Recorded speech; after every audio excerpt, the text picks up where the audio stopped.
Good morning, Cedar Park. Today is Thursday, October 19th, and it's a B-Day.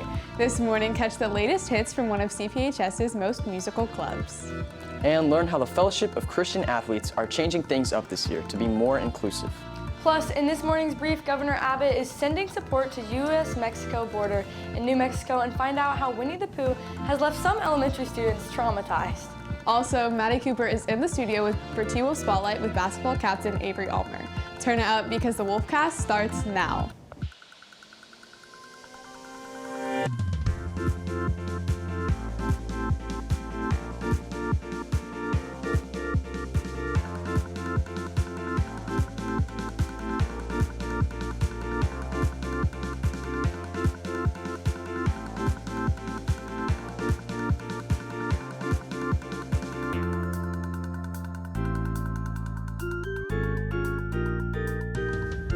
Good morning, Cedar Park. I'm Kira Cox. I'm here this morning with Reed Cummins and Lulu Lynch.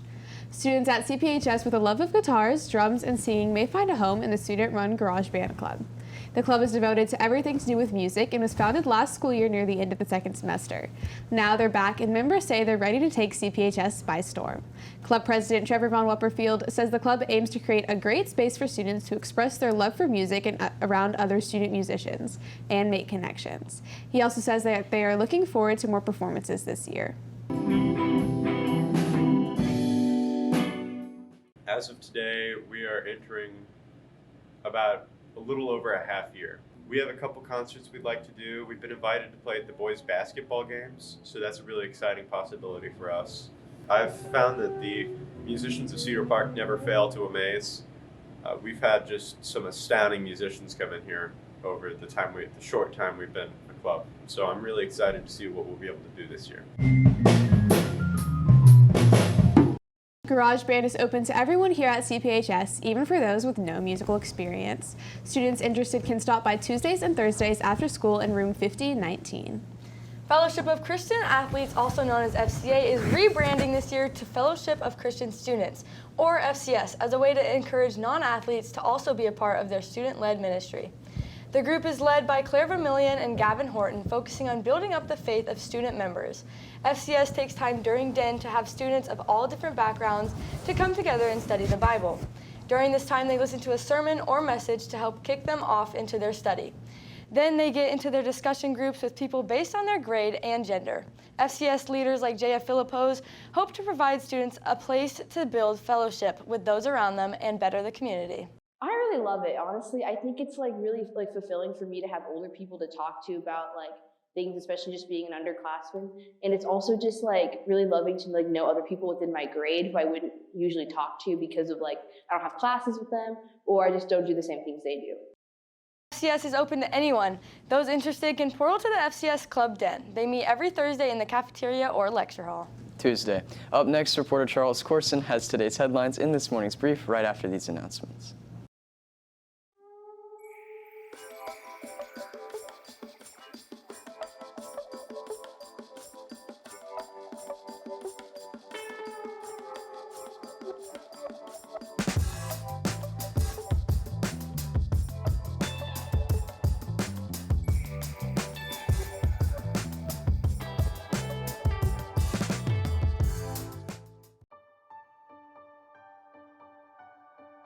Good morning, Cedar Park. I'm Charles Corson with today's headlines in this morning's brief. First, Governor Greg Abbott is ordering the National Guard to install a barbed wire along the U.S.-Mexico border in New Mexico. According to Border Patrol officials, the border crisis is, quote, about as bad as ever, end quote. In light of this, the National Guard has started to put up fence blocking in El Paso from New Mexico, an alternate route taken by many Mexican immigrants. Abbott continues to face criticisms for his involvement of what some would say should be a federal role, not state.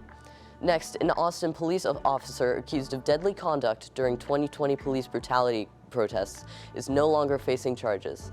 Roland Rast was one of 19 APD officers accused of seriously injuring some protesters during their demonstrations in 2020. But this week, Rast's charges were dropped, according to the lawyer. Officers were assaulted, called names, leading them to even saying goodbye to their spouses because of the belief they would not survive the night. Protesters suffered a range of injuries which they claim were the result of excessive force by Austin police.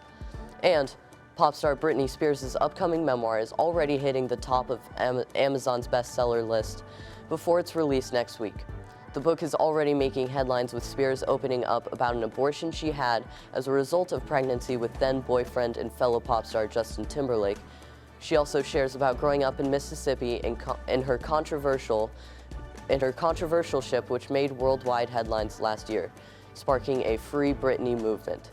Finally, some parents in Miami are outraged, claiming their fourth-grade children are scarred after being shown a Winnie the Pooh slasher film at school.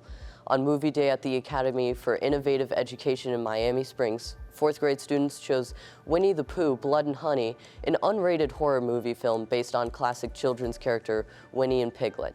In the movie, the honey-addicted bear and his friends go on a murderous rampage due to their bitterness that Christopher Robin left them to go alone to go off to college. Here's a bit of the trailer to give you a taste of what these students watched.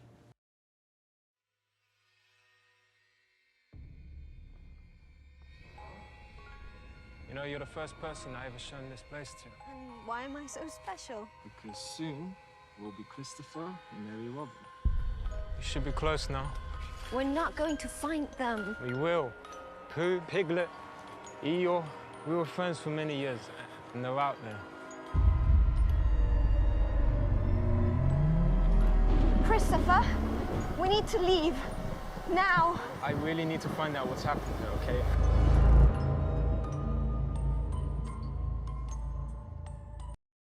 The Winnie the Pooh killer. I really need to find out what's happening now. I don't okay? like that music. I don't like the music. It's making me uneasy. S Okay, tier was the riding. 100 Acre Woods written in blood? Was that what that was? I don't. That's so funny. Like, I wonder how they just how they chose that. So like, there's like a whole like 100-year copyright thing. So I guess they decided to like Do it now? do a horror movie film. That's so with their funny, though, friends. Is it a like bunch the of, like, 100th preschoolers anniversary of Winnie the Pooh characters? I think so, but I don't. For some reason, they couldn't have Tigger or something. Oh, I guess Tigger is still copyrighted. Yeah. Yeah, I don't know. That's I don't, creepy. I don't like that. Thanks, Charles. Up next, the T-Will Spotlight on Avery Almer right after this break.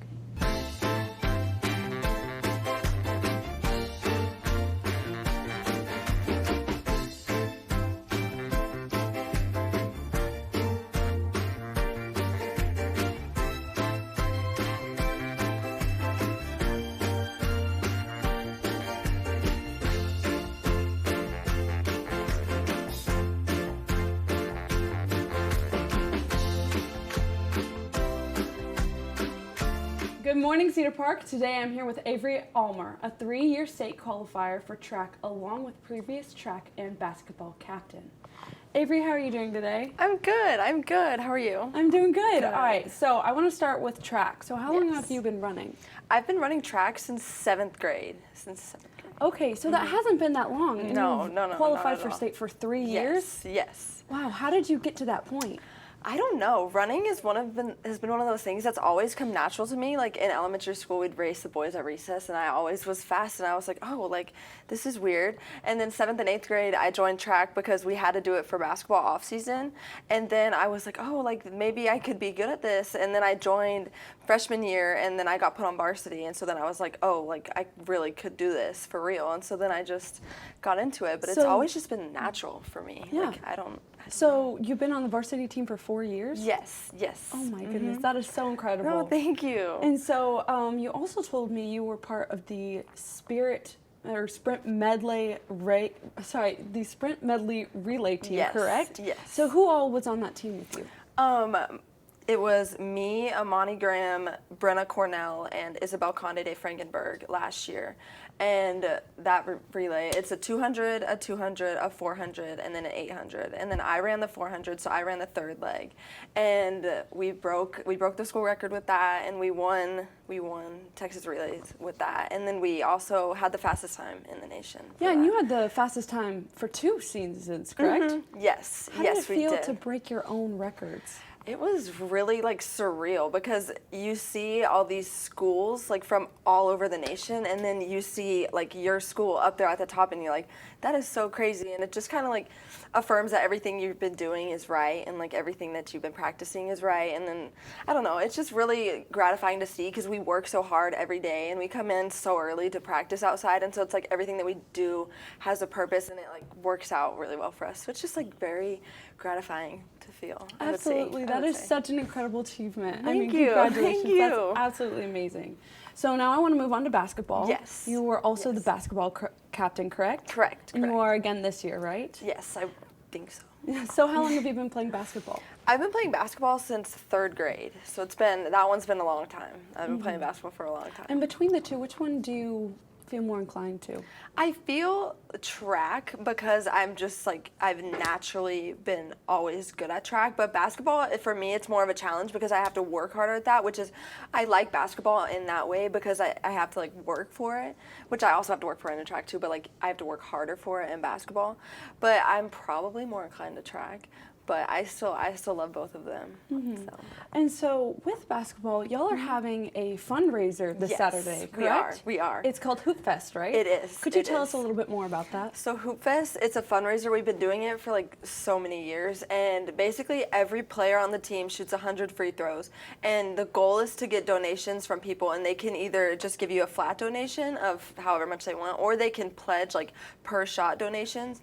And so if they pledge like $1 per shot, then every free throw you make, they'll give you $1 for that. So if you make like 75 free throws, then they'll give you $75.